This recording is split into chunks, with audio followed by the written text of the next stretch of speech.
Water signs, tignan po natin kung ano po ang mensahe para sa'yo ngayong araw. Keep in mind po na ito ay general reading lamang. So, hindi po lahat ay makaka-relate. So, be open-minded. Sa mga hindi pa po nakasubscribe dito sa ating channel, please subscribe na po kayo and palike na din po ng ating video.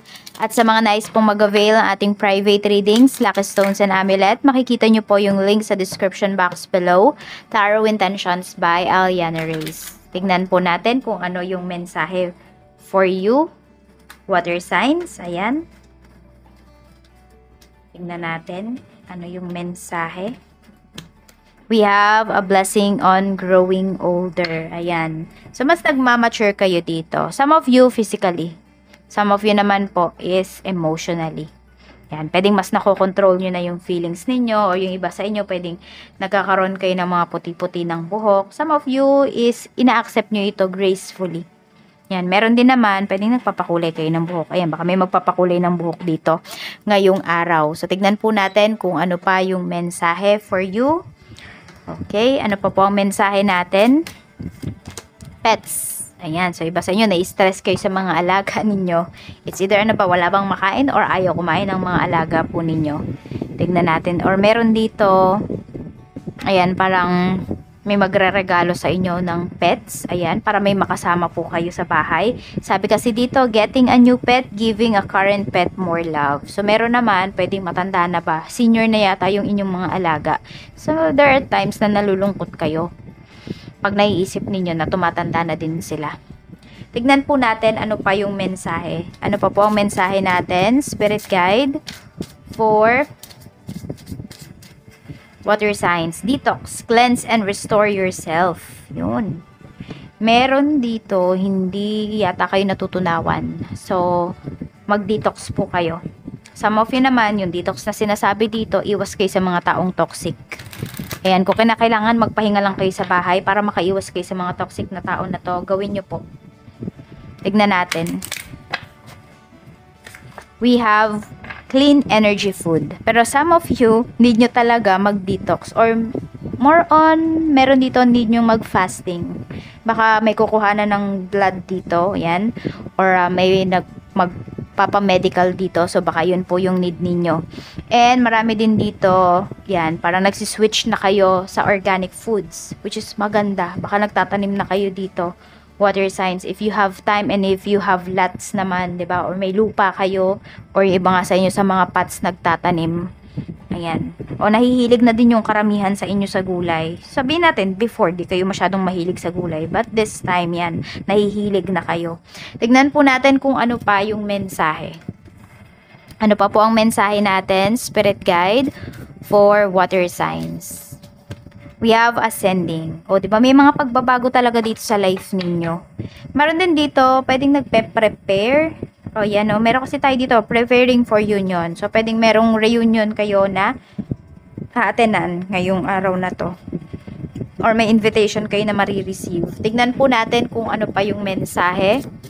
Spirit guide, mensahe pa natin. Pagdating sa trabaho. Kamusta po ang work? Kamusta po ang work ni water signs? So, we have 3 of cups. Ayan, meron nga yata kayong pupuntahan dito na party for some of you. Ayan, or pwede rin meeting to.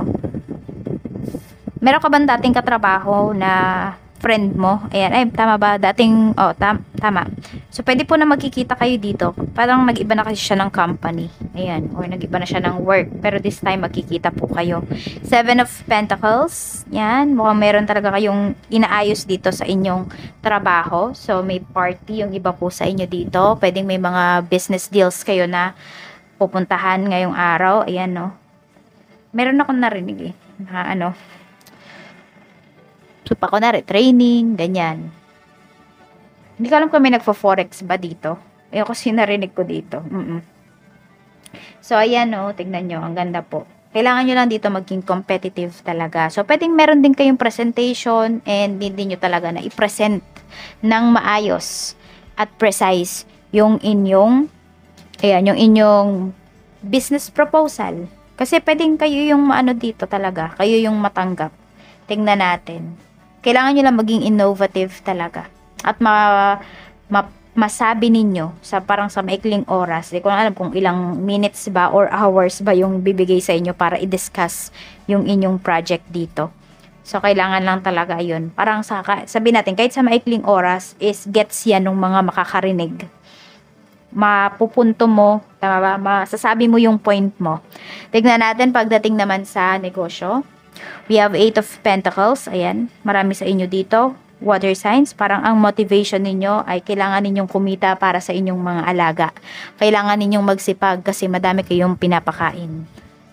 The High Priestess, ang ganda po ng energy pagdating sa inyong business. Madami kayong mahahakot dito or madami kayong maa-attract na mga kliyente ngayong araw. Di ko alam kung may pet shop ba yung iba sa inyo. Yan, or meron ba kayong ano yun, yung parang yung bilihan ng mga ng mga dog food, cat food, mga ganon.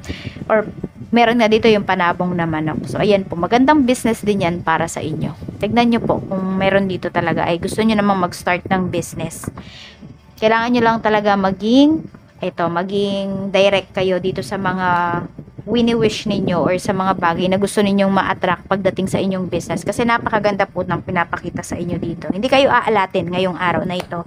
Water signs. Check natin sa pera naman, we have King of Cups. Yan. Pagdating sa pera, ang sinasabi sa inyo talaga dito ay hindi lahat ng problema or wag lahat ng problema regarding money i-absorb ninyo. Kasi pwedeng kayo na lahat yung sumasalo dito, water signs, which is not good. Kasi, yan, may mga nagiging tamad po dito. Sabi, cleanse and restore yourself. Unahin nyo muna daw yung sarili ninyo. Kung meron kayong gagastasan ngayong araw na ito, lalo na kung single naman kayo, sarili nyo yung unahin ninyo.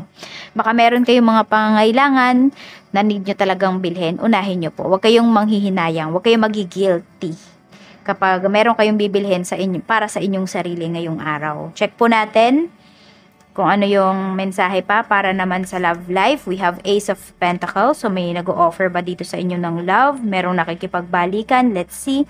Sa mga single po, we have Strength. Okay. Meron dito parang nanunuyo sa'yo. Ayan, merong nag-e-effort or may nag-o-offer nga sa'yo dito na makipag-date, ganyan. Kaya lang yung iba kasi sa inyo, nagdadalawang isip po kayo. Parang ganito, nasanay na kayo. Yung iba sa inyo, yes, looking kayo. Pero pag nandiyan naman na, parang nasasabi mo naman sa sarili mo, ay, sanay na ako na wala akong relationship eh. Sanay na ako na ganito, sanay na ako mag-isa. So, medyo naguguluhan kayo dito. Tignan nyo talaga, timbangin ninyo, ano ba yung gusto ninyo. Kasi, meron dito, nagwi-wish kayo, tapos kapag dumating na, parang ayaw nyo na. The world naman po para sa mga magkarelasyon. So, pwedeng may magpo-propose dito. Ayan, di ba? May ino-offer sa'yo. Or yung person mo, kung nasa malayo siya or nasa ibang bansa siya, pwedeng o-offeran ka niya dito na magpunta ka na sa kanya at magsama na kayo doon. Yan. Kung maganda lang din naman talaga yung kanyang trabaho doon sa lugar na yon or sa ibang bansa. Yan yung nakikita ko dito. So, meron ditong pagsasama. May union talaga dito. Meron yung iba, magsasama lang kayo sa you will live under the same roof or live in. Yung iba sa inyo. Yan. Pero meron din naman po dito, pagkadating nyo doon, dire-diretso na, propose and then kasal na. Sa mga mag-asawa naman, we have Temperance. Okay? So, merong hinihintay dito. So, hinihintay mo na may good news or may ibigay sa'yo yung asawa mo. So, pwedeng pera po ito. Yan. So, parang budget ninyo ngayong week na to. Yan. Yung inyong hinihintay. So, medyo naiinip yung iba sa inyo. Yan. Yung iba naman po, pwedeng may problem kayo ng asawa mo regarding money. Pero tuloy lang ang laban. Yan, nagkakaintindihan naman kayo dito. Yes, merong times na naiinip kayo, na-frustrate kayo. Pero, ayan, lumalaban pa rin naman po. Yes, medyo affected yung inyong relationship because of money. Sabi natin, pwedeng hindi na kayo nakapaglambingan kasi parehas kayong busy, parehas kayong gustong kumita. Pero, nandun pa rin yung patience ninyo para sa isa't isa. And para mabuhay kayo, ayan, para ma-provide ninyo yung pangangailangan ng pamilya. So, we have number 38 and number 3. Yan po yung inyong lucky numbers, water signs. Maraming salamat po. Mag-iingat kayo always and more blessings to come. Bye!